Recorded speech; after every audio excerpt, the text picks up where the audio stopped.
Have you ever wondered how one tiny mistake could completely change your life? How a single moment, a split-second decision, could lead you down a path you never imagined? Today's story is about exactly that.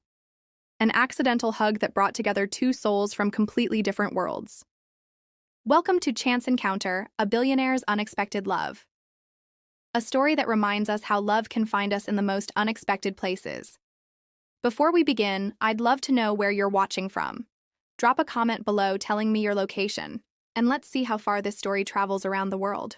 Now settle in and prepare your heart for a journey of unexpected connection, painful truths, and the kind of love that breaks through all barriers. The airport buzzed with activity. People rushing to gates, emotional reunions, tearful goodbyes, all blending together in a symphony of human connection. Among the crowd stood Sophie, shifting nervously from one foot to the other, her eyes scanning the terminal. Her brother Max was finally returning home after spending a year abroad. She missed him terribly, and the thought of seeing him again made her heart race with excitement. They'd always been close, especially after losing their parents in a car accident 5 years ago. Since then, it had been just the two of them against the world. Sophie adjusted her worn jean jacket and stood on her tiptoes, trying to see over the crowd. And then, through a gap between travelers, she spotted a familiar silhouette. Tall, broad-shouldered, with that unmistakable walk. Without thinking twice, she pushed through the crowd. "Max," she called out, but her voice was drowned in the airport's noise. In a burst of excitement, Sophie rushed forward and threw her arms around him, burying her face against a firm chest. "I missed you so much," she mumbled, squeezing tightly. But something felt wrong. The body she embraced was too rigid, the scent unfamiliar, an expensive cologne that Max would never wear. A slow, creeping realization dawned on her. This wasn't Max. With mounting horror, Sophie slowly lifted her head and found herself staring into the most piercing blue eyes she'd ever seen. Eyes that belonged to a complete stranger. "Oh my God!" she gasped, jumping back so quickly that she nearly lost her balance. "I'm so sorry. I thought you were... not your brother, I presume." The man's voice was deep, with a hint of amusement. He was strikingly handsome, tall with perfectly styled dark hair, wearing what was clearly a custom-made suit that probably cost more than her monthly rent. "I'm so embarrassed," Sophie rambled, her face burning. "It's just... he's tall like you. And from behind I thought... the hair color is similar and..." "Emotional nearsightedness," the man interrupted, the corner of his mouth twitching. "What?" "When emotions overpower common sense, making you see what you hope to see rather than what's actually there." Sophie blinked rapidly, unsure how to respond. Before she could formulate a coherent sentence, a large man in a black suit appeared beside the stranger. "Mr. Elliott, is everything all right, sir?" The security guard's tone was professional, but stern as he assessed Sophie. Sophie's eyes widened. "Elliott? As in Nathan Elliott, the tech billionaire?" The man, Nathan, smiled slightly but said nothing. Sophie felt the ground shift beneath her feet. Nathan Elliott was a legend in the business world, the reclusive founder of Horizon Technologies, known for transforming the industry while fiercely guarding his privacy. His net worth was estimated in the billions, and here she was, having just thrown herself at him like a human projectile. I need to go find my actual brother," Sophie stammered, backing away. "I'm sorry for the invasion of personal space." Nathan crossed his arms, looking thoroughly entertained. "Afraid I'll have security escort you out?" "More afraid this moment will end up on social media and become my legacy," she admitted honestly. Nathan actually laughed, a short, genuine sound that seemed to surprise even him. "Don't worry, if it does, I'll make sure they get your good side." Sophie managed a weak smile before turning to flee, feeling his eyes follow her as she disappeared into the crowd. What she didn't know was that Nathan Elliott, a man who'd had countless people trying to get his attention for years, was suddenly very intrigued by the one person who couldn't wait to get away from him. 3 days later, Sophie was having the worst shift of her life at Sky High Cafe, the airport coffee shop where she worked. A businessman had just berated her for his latte being too foamy, and her manager, Mr. Davis, had given her that look that silently communicated her job might be on the line. "Sophie," called Jen, her coworker. "Table 14 needs service." With a sigh, Sophie grabbed her notepad and headed across the cafe. She was halfway to the table when she saw him, Nathan Elliott, casually sitting there like an ordinary person rather than one of the richest men in the country. Their eyes met, and to her horror, she realized he remembered her. His lips curved into a subtle smile. "Well, well," he said as she approached. "The airport hugger." Sophie's cheeks flushed. "Please don't call me that. I have an actual name." "Which is?" "Sophie. Sophie Hayes." Nathan studied her for a moment. "Coffee, please. Black. And make it yourself." She raised an eyebrow. "You want me specifically to make your coffee? Why? I'm curious if you put as much enthusiasm into brewing coffee as you do into greeting strangers." Sophie narrowed her eyes but bit back her retort. She needed this job. "One black coffee coming up." When she returned with his order, Nathan took a sip and looked genuinely surprised. "This is excellent." "Don't sound so shocked," Sophie said before she could stop herself. "Making coffee is literally my job. Most people don't take pride in their work anymore." "Well, I do, even if it's just serving coffee." Nathan set down his cup. "Why do you work here, Sophie Hayes?" She crossed her arms defensively. "Because bills don't pay themselves, Mr. Elliott." "Nathan," he corrected. "And that's not what I asked. Why here specifically?" Something in his tone made her pause. There was no judgment, just genuine curiosity. "It's flexible with my class schedule," she admitted, "and the tips are decent. I'm saving up to finish my degree in culinary arts." "You want to be a chef?" "I want to open my own restaurant someday." She smiled slightly. "My parents had one when I was young. Best little place in the neighborhood." "Had?" Sophie's expression clouded. "They lost it. Economic downturn, rising costs. The usual story. They died a few years later." Nathan's face remained neutral, but something flickered in his eyes. "I'm sorry to hear that." An awkward silence fell between them until Sophie's manager called her name from across the cafe. "I should get back to work," she said. "Of course." As she turned to leave, Nathan spoke again. "Sophie, I'll be back tomorrow." She didn't know why, but her heart skipped a beat. "We have other coffee shops in the city, you know. But none with such memorable customer service," he replied with a small smile. True to his word, Nathan returned the next day, and the day after that. Each time, he requested Sophie's service and engaged her in conversation during her breaks. Despite her initial resistance, Sophie found herself looking forward to their interactions. On his 5th visit, Nathan asked her something unexpected. "Have dinner with me tonight?" It wasn't a question, and Sophie bristled at his assumption. "Excuse me?" "Dinner, you and me, at a restaurant of your choosing." "Why would I do that?" she challenged. "Because despite your best efforts not to, you enjoy talking to me," Nathan replied simply. "And because I think you're fascinating." Sophie scoffed. "Fascinating? Me? A coffee shop waitress who accidentally hugged you?" "Yes." His direct answer caught her off guard. "I don't date customers," she said finally. "Then I'll stop being a customer." He stood up, leaving cash on the table. 8 o'clock? I'll send a car." "I didn't say yes," she called after him. Nathan turned back with a confident smile. "You didn't say no either." Sophie spent 2 hours convincing herself she wasn't going. Then another hour picking out an outfit. By 7:45, she was waiting outside her apartment building in her best dress, a modest navy blue number that she'd worn to 3 different job interviews. The car arrived exactly on time, a sleek black sedan with tinted windows. The driver opened the door, and to her surprise, Nathan himself was inside. "I expected to be picked up by a driver," she remarked as she slid into the leather seat. "I wanted to see your face when you realized I came personally," he admitted. Sophie couldn't help but smile.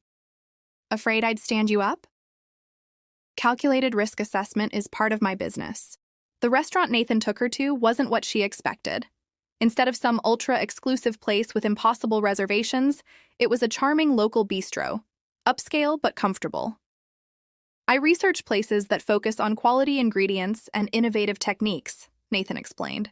Given your culinary interests, Sophie was touched by the thoughtfulness. Thank you. That's unexpectedly considerate. Over dinner, they talked about everything except Nathan's wealth. He asked about her studies, her brother Max, and her culinary dreams. She learned about his childhood fascination with computers, his workaholic tendencies, and his preference for simplicity despite his means. People think money changes everything, Nathan said as they shared a dessert, but it just amplifies who you already are.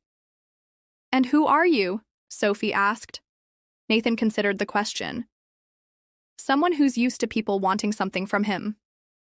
What could I possibly want from you? Sophie challenged. That's exactly what makes you different, he replied softly. You hugged me by mistake, then tried to run away. You serve me coffee, but never ask about my business. You're here for the conversation, not the connection. Sophie felt her cheeks warm. Maybe I'm just not impressed by bank accounts. No, Nathan agreed, his eyes studying her intently. You're impressed by effort, authenticity, and passion, which is why your dream matters so much to you. By the end of the evening, Sophie had to admit to herself that she was enjoying Nathan's company far more than she'd anticipated. When he drove her home, there was a moment, just a brief pause as they said goodnight, where she thought he might kiss her. Instead, he simply smiled. Thank you for taking a chance on dinner with a stranger, he said. Technically, we're not strangers anymore, Sophie pointed out. I've hugged you, remember? Nathan laughed, that same genuine laugh she'd heard at the airport. How could I forget? It was the first sincere human contact I've had in years. The statement was meant to be light, but there was truth in it that made Sophie's heart ache a little. Good night, Nathan. Good night, Sophie. As she watched his car drive away, Sophie knew she was in dangerous territory. This wasn't just any man. This was Nathan Elliott, someone who lived in an entirely different world from hers. Getting involved would be complicated at best, heartbreaking at worst. Yet she couldn't ignore the way her heart had responded to him. For the first time since her parents died, she felt a spark of something that felt dangerously like hope. Over the next few weeks, Sophie and Nathan developed a routine. He would visit the cafe during her shifts, and occasionally they would have dinner together. Despite her initial reservations, Sophie found herself looking forward to seeing him. There was something refreshing about his direct approach to life, and she enjoyed challenging his perspectives. Max, however, was skeptical. I just don't get it, Soph, he said one evening as they ate takeout in their small apartment. The guy's worth billions. What does he want with you? Sophie threw a fortune cookie at him. Wow, thanks for the vote of confidence. That's not what I meant, Max backpedaled. You're amazing, but guys like him don't usually hang around airport cafes chatting up baristas unless they want something. Maybe he just likes me, Sophie suggested, though her brother's words stirred doubts she'd been trying to ignore. Max sighed. Just be careful, okay? I can't afford to beat up a billionaire if he hurts you. Sophie laughed, but the conversation left her unsettled. The next day at work, Sophie was organizing supplies when her coworker Jen rushed over with wide eyes. Sophie, you need to see this! She thrust her phone into Sophie's hands. On the screen was a business news article with the headline, Elliott Acquisitions announces purchase of prime, downtown real estate, former sites to be redeveloped. Sophie scrolled through the article, her heart sinking with every word. 5 years ago, Nathan's company had acquired multiple properties in financial distress, including the building that had housed her parents' restaurant. The businesses had been evicted for a luxury development that never materialized due to zoning issues. Isn't that your family's old place? Jen asked, pointing to a photo in the article. Sophie couldn't speak. The revelation hit her like a physical blow. Nathan's company had been responsible for her parents losing everything they'd worked for. The stress of that loss had contributed to her father's heart attack just a year later, and Nathan had never mentioned it, not once. When he arrived at the cafe that afternoon, Sophie was waiting. The moment he sat down, she placed the printed article on the table. Was this why? She asked, her voice barely controlled. Was this some kind of guilt project? Make friends with the poor girl whose family business you destroyed? Nathan looked genuinely confused as he picked up the paper. His expression changed as he read, realization dawning on his face. Sophie, I had no idea your family's restaurant was one of these properties. How convenient, she replied coldly. It's the truth. I don't personally oversee every acquisition. But you profit from them. Her voice trembled. My parents lost everything because of your company.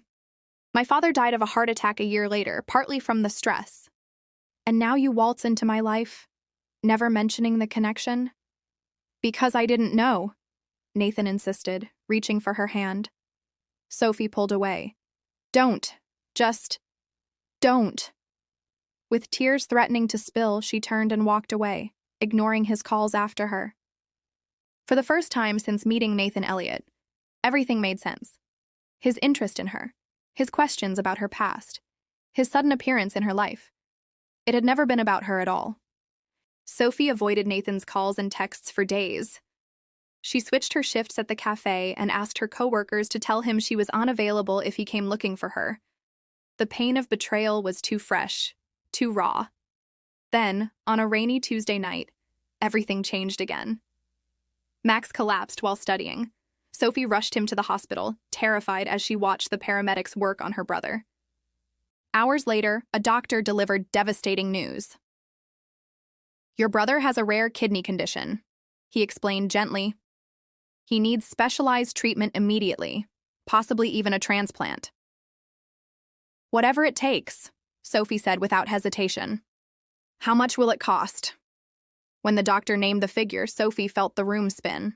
Even with insurance, the amount was astronomical, far beyond anything she could afford.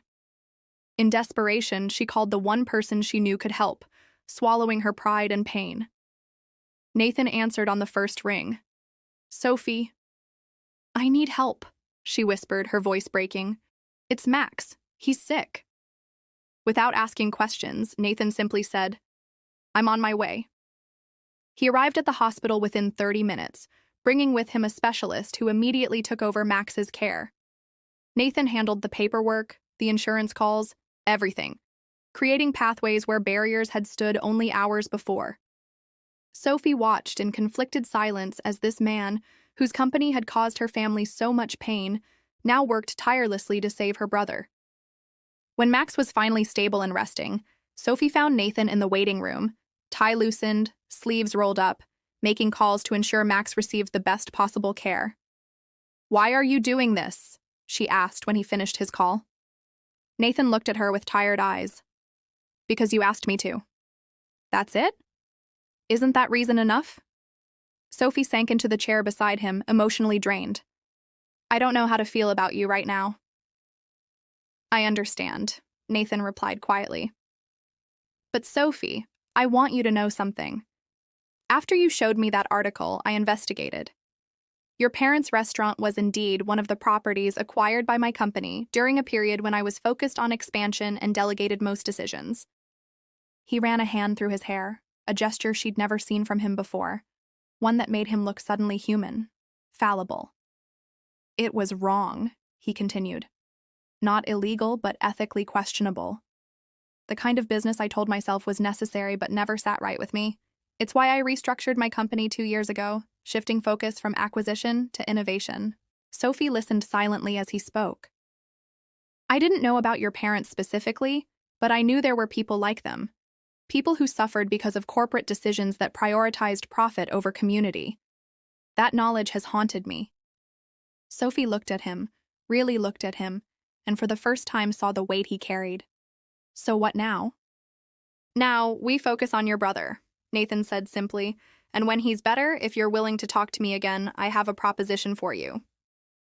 Max's recovery was slow, but steady. Throughout the process, Nathan remained present, helping navigate the complex healthcare system and ensuring Max received the best care. He never pushed Sophie for conversation beyond Max's treatment, respecting the boundaries she had established. 2 weeks later, with Max back home and improving daily, Sophie finally agreed to meet Nathan at a small park near her apartment. Thank you, she said, as they walked along a tree-lined path. For helping Max. I don't know what I would have done without your intervention. You don't need to thank me, Nathan replied. I'm just glad he's recovering. They walked in silence for a moment before Sophie spoke again. You mentioned a proposition. Nathan nodded, stopping by a bench overlooking a small pond. I want to give you your parents' restaurant back. Sophie froze. What? The building is still owned by my company. It's been sitting empty for years because of zoning issues that my previous management team couldn't resolve. But those issues have been cleared now, and the property is available for development. He turned to face her directly. I want to sign it over to you, along with capital to renovate and launch your restaurant. Sophie's heart raced. Why would you do that? Multiple reasons, Nathan answered honestly. Partly to right a wrong, partly because I believe in your talent and vision. And partly, he hesitated, because I've never met anyone like you, Sophie. She shook her head, overwhelmed. I can't accept that. It's too much. Then consider it an investment, Nathan suggested. I'll be a silent partner. You'll have complete creative control, and once the restaurant is profitable, you can buy me out if you wish. You're serious, Sophie realized, studying his face. I am. Nathan took a deep breath. Sophie, meeting you, even in that awkward first moment, changed something for me. For years, I've built walls around myself, trusting systems more than people. You broke through those walls without even trying. Sophie sat down on the bench, processing his words. I don't know what to say. Say you'll think about it, Nathan replied, sitting beside her. About the restaurant. And about us. Sophie looked at him. This complicated man who had unintentionally caused her pain and then worked so hard to make things right. I need time. Take all the time you need, he said softly. I'm not going anywhere. The following weeks were filled with reflection for Sophie. She visited the old restaurant building, running her fingers along the weathered walls, remembering her parents' laughter and the warm aromas that once filled the space. She could almost envision what it could become, not just a recreation of what was lost, but something new, something hers. Meanwhile, Max continued to improve and, surprisingly, became an advocate for Nathan. He made a mistake, Soph, Max said one evening, but he's trying to make it right. That counts for something. When did you become Team Nathan? She asked, surprised by her brother's change of heart. Max shrugged. When he sat with me for 3 hours discussing video game design while you were sleeping. He's not what I expected. Sophie had to admit that Nathan had consistently shown up in ways she never anticipated. Not with grand gestures meant to impress, but with meaningful actions and genuine concern. After much deliberation, Sophie texted Nathan, I've made my decision. Meet me at the restaurant tomorrow at noon. When Nathan arrived the next day, he found Sophie standing in the middle of the empty restaurant space, surrounded by sketches and notes. I'll accept your investment, she said without preamble. But I have conditions. Nathan's face brightened. Name them. First, this will be a true partnership. No silent partners. If you're investing, you're involved, at least until I can buy you out. Agreed. Second, I want to create a program that offers culinary training and job opportunities for young people who can't afford culinary school. Nathan nodded. I think that's an excellent idea. And third, Sophie took a deep breath. I want to understand what this means for us personally. Because if this is just about easing your conscience, it's not, Nathan interrupted, stepping closer. Sophie, helping you with the restaurant is important to me, but it's separate from how I feel about you. And how do you feel? She asked softly. Nathan hesitated, choosing his words carefully. I've built an empire by calculating risks and returns, but with you, there are no calculations. There's just this certainty that you matter to me in a way no one else ever has. Sophie's heart raced as he continued. I don't know what the future holds, Nathan admitted, but I know I want to find out. With you. Sophie studied his face, searching for any hint of insincerity. Finding none, she made her final decision. Then I think we have a deal, Mr. Elliott, she said, extending her hand. Both business and personal. Nathan took her hand but didn't shake it. Instead, he gently pulled her closer. May I? He asked. Sophie nodded, and their lips met in a kiss that felt like the beginning of something extraordinary. A partnership born from an accidental hug, strengthened through adversity, and now ready to grow into something neither of them could have imagined. 1 year later, Second Chance opened its doors to the public. The restaurant, named both for the building's revival and Sophie's unexpected journey, quickly became known for its innovative yet approachable cuisine. Sophie stood in the kitchen on opening night, watching her team execute her vision with precision and passion. Many of her staff had come through the culinary training program she'd established, bringing fresh energy and perspective to the restaurant. Nathan appeared beside her, looking proudly at what they had built together. "How does it feel?" he asked. Sophie smiled, taking in the bustling kitchen. "Like coming home, but to a home I never knew I could have." Their partnership had flourished over the months of planning and renovation. Nathan had contributed his business acumen and connections, while Sophie provided the creative vision and culinary expertise. They challenged each other, sometimes clashed, but always found their way back to common ground. And along the way, their personal relationship had deepened into something neither had expected to find. After the successful opening night, when the last guest had departed and the staff had gone home, Nathan and Sophie sat at a corner table with 2 glasses of champagne. "To Second Chance," Nathan toasted. "To mistaken hugs in airports," Sophie added with a smile. As they clinked glasses, Nathan reached into his pocket and placed a small box on the table. Sophie's eyes widened. "Nathan, I'm not proposing," he clarified quickly. "Not yet, anyway." Opening the box, he revealed a key. "This is to my house. I want you to move in with me when you're ready. No pressure, no timeline." Sophie took the key, emotion welling in her throat. "I never thought I'd be here," she admitted. "That night in the hospital when I called you for help, I was so angry and confused. I thought you were everything I didn't want in my life." "And now?" Nathan asked softly. Sophie leaned across the table and kissed him gently. "Now I can't imagine my life without you." As they sat together in the quiet restaurant, their shared vision brought to life around them, Sophie reflected on the journey that had brought them to this moment. From a mistaken hug to a successful partnership, from strangers to loves, from pain to healing.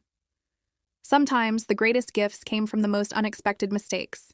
And there you have it, the story of Sophie and Nathan, 2 people from different worlds, brought together by fate, tested by truth, and ultimately united by love and understanding. Their story reminds us that sometimes our greatest mistakes can lead to our most precious blessings. That forgiveness, when genuine, can heal wounds we thought would never close. And that love, real love, isn't about perfect people finding each other. It's about imperfect people choosing to see each other clearly and loving anyway.